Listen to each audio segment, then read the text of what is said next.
क्या आपने कभी गौर किया है कि पिछले कुछ सालों में चश्मा पहनने वालों की गिनती तेजी से बढ़ी है? अब ये सिर्फ दादाजी की चीज नहीं रही।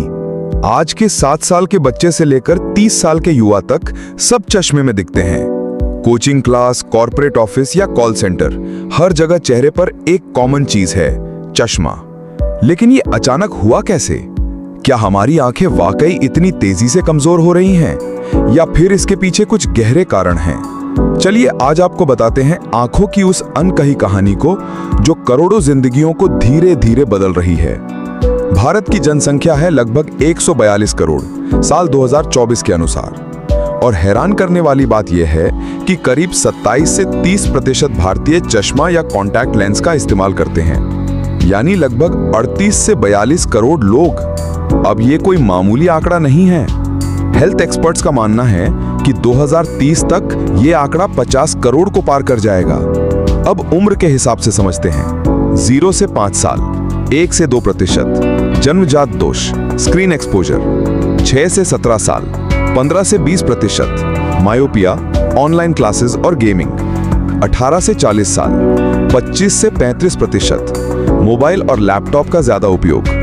40 से 60 साल 35 से 45%, प्रेसबायोपिया और आंखों की थकान। 60 साल से ऊपर 50 से 60%, मोतियाबिंद, ग्लूकोमा। यानी आज हर तीसरा भारतीय किसी ना किसी विजन प्रॉब्लम से जूझ रहा है। अब बात करते हैं दुनिया की।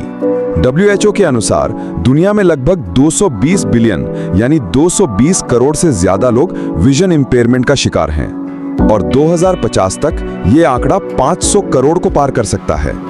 एक शब्द तेजी से पॉपुलर हो रहा है, मायोपिया एपिडेमिक, खास तौर पर ईस्ट एशिया में। चाइना में 80% स्कूल स्टूडेंट्स को चश्मा लग चुका है। साउथ कोरिया में 90% युवाओं को पास की चीजें भी साफ नहीं दिखती। जापान में स्क्रीन टाइम पर बैन लगाने तक की नौबत आ चुकी है। ये सिर्फ एक मेडिकल ट्रेंड नहीं, एक ग्लोबल हेल्थ क्राइसिस बनता जा रहा है। अब जानिए वो 5 बड़े कारण जिनसे हमारी आंखों की रोशनी घट रही है। पहला, screen time boom. Mobile, laptop, TV हर वक्त हमारी आंखों के सामने। एक सामान्य बच्चा दिन में 6 से 8 घंटे स्क्रीन पर बिता रहा है। दूसरा, बाहर खेलने की कमी। पहले बच्चे पार्क में खेलते थे, अब पबजी और रील्स में बिजी हैं। नेचुरल लाइट मायोपिया को धीमा कर सकती है, लेकिन अब बच्चों को सूरज कम ही दिखता है। तीसरा, ऑनलाइन क्लासेस और गेमिंग। कोविड के बाद स्क्रीन पर पढ़ाई और गेमिंग दोनों बढ़ गई हैं। बिना ब्रेक देखना आंखों की मांसपेशियों को थका देता है। चौथा, डायबिटीज और लाइफस्टाइल डिजीज। इंडिया दुनिया की डायबिटीज कैपिटल बन चुका है। डायबिटिक रेटिनोपैथी और ग्लूकोमा आंखों को सीधा नुकसान पहुंचाते हैं। पांचवा, उम्र और तनाव। 40 की उम्र के बाद आंखों की मांसपेशियां कमजोर होती हैं, जिससे पास की चीजें धुंधली लगने लगती हैं। इसे ही कहते हैं प्रेसबायोपिया। भारत में विजन लॉस का ग्राफ लगातार बढ़ रहा है। 2020 में बच्चों में मायोपिया की दर थी करीब 10%।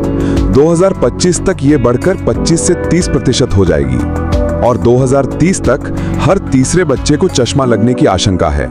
सोचिए, जो आंखें किताब पढ़ने और खिलौने देखने के लिए बनी थी, वो अब मोबाइल स्क्रीन और चैट से थक चुकी हैं। अब सवाल है, क्या ये रोका जा सकता है? जवाब है हाँ, बिल्कुल। पहला उपाय, 20-20-20 रूल अपनाइए। हर 20 मिनट स्क्रीन के बाद 20 सेकंड के लिए 20 फीट दूर देखिए। दूसरा, नेचुरल लाइट एक्सपोजर बढ़ाइए। बच्चों को रोज कम से कम 1 घंटा बाहर खेलने दीजिए। तीसरा, स्क्रीन टाइम सीमित कीजिए। 5 साल से छोटे बच्चों को 1 घंटे से ज्यादा स्क्रीन टाइम ना दें। चौथा, हर साल आंखों की जांच कराएं। जल्दी पहचान से बड़ी समस्याएं टाली जा सकती हैं। पांचवा, खान-पान का ध्यान रखें। विटामिन ए, हरी सब्जियां, गाजर, अखरोट और मछली आंखों के लिए बेहद जरूरी है। आंखें सिर्फ देखने का जरिया नहीं है, ये हमारे सपनों का लेंस है। अगर आज ध्यान नहीं दिया तो कल धुंधला हो जाएगा। अब जागिए, खुद की और अपनों की आंखों की रक्षा कीजिए। अगर ये जानकारी आपको जरूरी लगी हो तो इस वीडियो को लाइक करें, अपने दोस्तों और परिवार के साथ शेयर करें, और आरपी स्टोरी हब को सब्सक्राइब करना बिल्कुल मत भूलिए, क्योंकि यहां मिलती हैं छोटी बातें पर गहरी समझ।